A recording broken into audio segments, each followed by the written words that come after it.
now tuned into Women of Power. Kea Simone. With Kea Simone. Kea Simone. Never lose yourself. Trying to find someone else. Hey. Women of Power. Kea Simone. Women of Power. Kea Simone.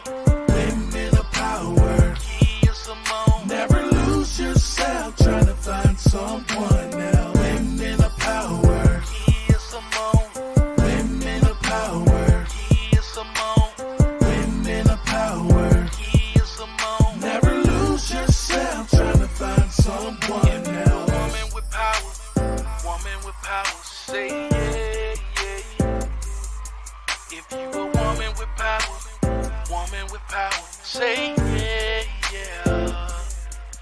Hey. Women of Power. Kea Simone.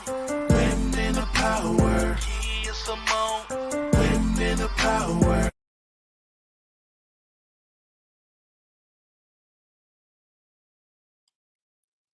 Hey, lovely people. It is your girl, Kea Simone, giving you love from Detroit. Yes, please show your girl some love. Make sure you subscribe to my channel. Make sure you like my videos. Make sure you share these videos. And then make sure you hit that notification bell so you don't miss any of my videos, okay? Just show your girl some love. It doesn't cost anything to show this type of love. I just, love just coming out and just providing positive motivation and things like that. Today, we will be doing a dramatic reading. So I will be reading from my book. My book. Yes, I wrote this. From Pain to Love, My Heart Belongs to Him. I am the author of this great book. Yes. You can get this book off of Barnes & Noble and Amazon, okay? So make sure you order a copy and just come in. Normally, these dramatic readings will take place, at 10 o'clock at night. So, yeah, I'll let you know in advance when I'll be doing one. And you can just sit back and, get your copy and just follow along with me. So today I'll be reading from chapter 2, a chapter called Roots. Roots, yes. So if you missed chapter 1, which was Kismet, I suggest you go back and see the video. It's on my channel. So basically, Roots, how did I come up with that name? I came up with the title Roots basically because chapter 1, it was a devastating blow to the main character, Destiny. She received it was just devastating, okay? It just came out the gate like, whoa, this girl's going through some stuff. So with her going through this life-changing situation, she had to make a decision. When you're faced with difficult situations, you can either fold or you can just make a determination that you're going to press through. Okay. So with that being said, Roots, I was like, okay, well, how did you get here? Like, what happened in your life? And I always ask that whenever people move a certain way or behave a certain way, I always say, what brought you to this point? Because normally people don't just wake up and just start, moving mad or, behavior to just like, make you want to say, what, like just make you wonder really. So I named the story the chapter Roots, and that's only because I wanted to get to the root cause of her behavior or what happened in her life. So basically it starts off with basically going way deep down in her family line. It talks about the family. So we're going to just go ahead and start with Roots. But before we do, I want to give you a chance to subscribe, like, and share. So I'll play this short video, which is about 15 seconds. And while the video is playing, again, remember to like, share, subscribe, hit that notification bell. Okay? And I will be back and I will jump right into Roots. See you in a minute. See you in a second.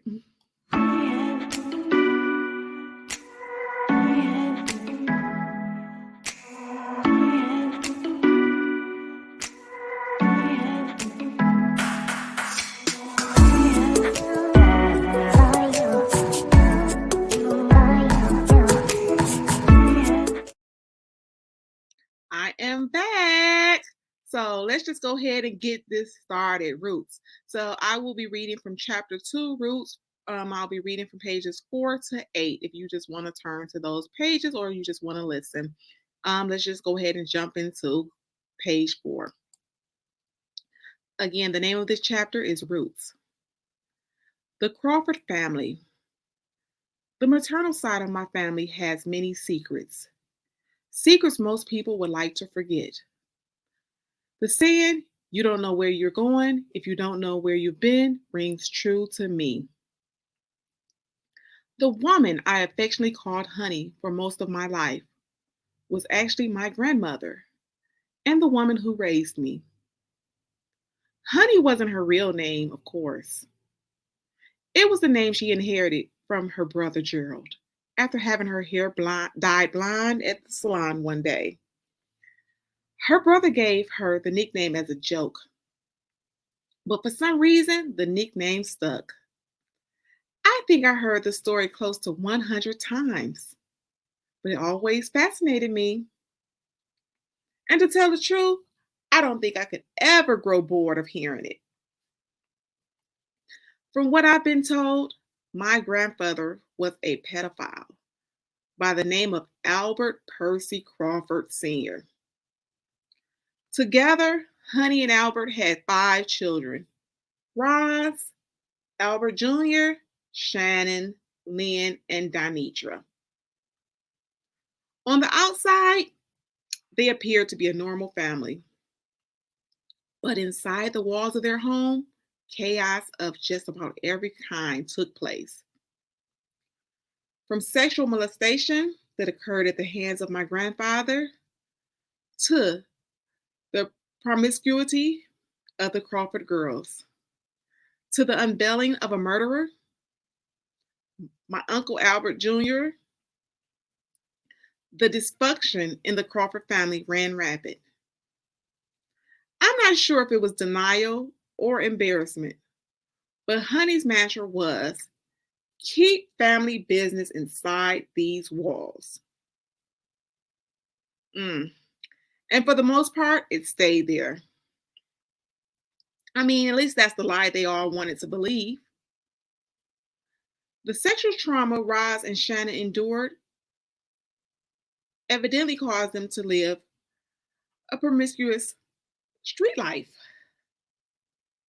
Both Roz and Shannon had babies when they were in their teens. I was the product of Shannon's promiscuity. And keeping family business between the walls was not limited to the sexual abuse going on.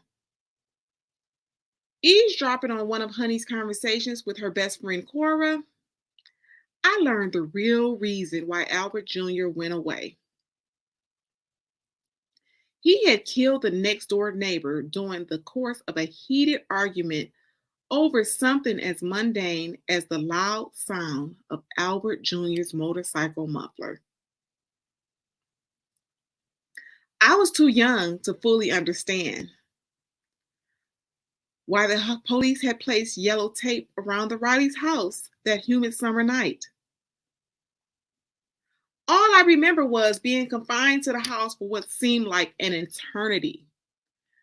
I remember Honey going to see her baby on various occasions. But it wasn't until I was a teenager that I really understood that it meant that she would drive to Ionia, Michigan, stay overnight, then drive back to Detroit the next day. Albert Jr., being a murderer, was never a topic of conversation, ever. My mother, who I've always called by her first name, Shannon, got pregnant with me at the age of 15. By the time Honey figured out she was pregnant, Shannon was too far along for an abortion. You know, that back in the day type. My father was a young man by the name of Ed Harrison. Shannon, they say, did not look her age. Her beauty was so captivating that she received her share of catcalls from men of all ages. I guess Ed, who I never called Dad, but always by first name, was no different than those cat-calling men who couldn't resist the temptation. Seduced by Shannon's beauty, he pursued her, seduced her, and she became pregnant. He was 4 years older than my mother. So Honey wanted to file statutory rape charges against him, but the damage had already been done. Shannon was pregnant, and my scheduled arrival into the world was just under 4 months away. Although Shannon was pregnant, there was no shotgun wedding planned. Instead, from what I was told, after Honey's threat, Ed moved on and started dating girls in the same city. Yup, right under Shannon's nose. But when Shannon found out, which was by way of Roz's big mouth, Shannon showed up at the party and announced her pregnancy to Ed in front of his new love interest. Being the immature and irresponsible man he was, Ed's embarrassment and anger got the best of him. In uncontrollable anger and embarrassment, he dragged Shannon off the dance floor into a nearby bathroom and beat her until she was unconscious. Ooh-wee. The doctors didn't think I would live. Initially, they was almost certain that Shannon would miscarry within 24 hours. I guess God had other plans because I lived. On September the 26th, 1976, Shannon gave birth to a 5-pound, 7-ounce baby girl. She named her Destiny. Destiny Monique Crawford. But that was about all Shannon ever really did for me. Gave me life. The spitting image of my father, Shannon wanted no parts of me. And she didn't try to conceal her hatred for him. Shannon never took the time to even get to know me. Even as a child, when we both lived with Honey, Shannon always seemed a little standoffish. She never really demonstrated that warm, motherly love that most mothers show. And together, it all played out in my childhood and progressed well into my adulthood, manifesting itself in my behavior and especially my choices in men. I remember the day she came home and told Honey she met the man of her dreams and was going to move in with him and get married. I think I was 6 years old when that happened. After an argument with Honey about it, Shannon had no choice but to pack her things and move out. It was the first time I heard Honey curse. Well, nearly curse. So you're going to go shack up with some man you met 2 seconds ago, Honey said with her hands on her hips, almost daring Shannon to say yes. Mama, I didn't meet him 2 seconds ago. I met him a couple of months ago. So, why have you been hiding him? Mama, I ain't been hiding him, Shannon said, puckering her lips to color them with the hot pink lipstick. Well, he sure as heck ain't been around here. A man that won't come around your family got something to hide. It's not that he won't come around my family. I don't want him to. Why? You ashamed of your family or something? Shannon didn't say a word, but the expression on her face told it all. Honey walked closer to Shannon. What are you ashamed of, Shannon? We might not be rich, but this ain't no raggedy house. It's well kept and clean. We got a sofa to sit on. There's a bed in every room.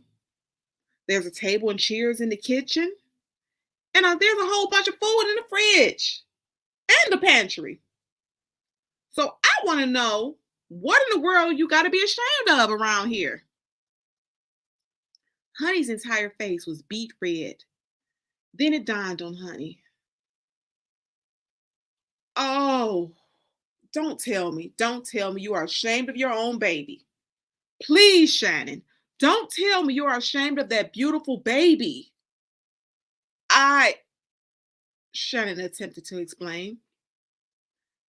I don't want to hear it. You pack your stuff and get out of my house. That's how I was left behind with Honey. Unwilling to risk losing her man, Shannon packed her things and left that night. Whatever she couldn't fit in her little purple flower suitcase that night, she fetched sometime later. Honey would always make sure I was over someone's house or asleep when Shannon stopped by. She wasn't allowed to see me or speak to me for a good 6 months. Honey, bless her soul, thought she was protecting me.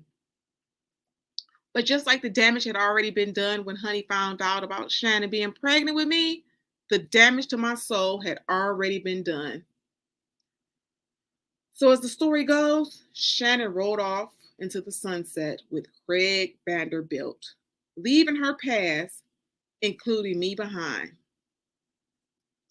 To this day, Craig is her world. The sun rises and sets on him.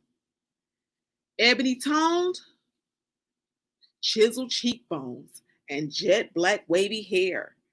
Craig was always a lady magnet, and he's even been known to stray a time or two. In her quest to prove that she can keep a man, Shannon has dealt with indiscretions in her own way and stuck by her man. As they say, as a matter of fact, she'll almost invite you to a boxing ring if you try to badmouth her man. That's what she called him, my man. So, I hope you enjoyed that reading from my book, again, From Pain to Love. My Heart Belongs to Him. That is from the chapter Roots. Okay. I hope you guys enjoyed it. So again, feel free to drop your questions or your comments. Come on, let's get this little book club, this dramatic reading together. Support your girl. That's all I'm looking for is just a little support. Let's just build up this little support system and just keep it going. And again, I just want you guys to have a blessed day. I hope I've provided some insight, and let me know if you're coming back for the next part. We could make this a party. Yes. So until next time, peace.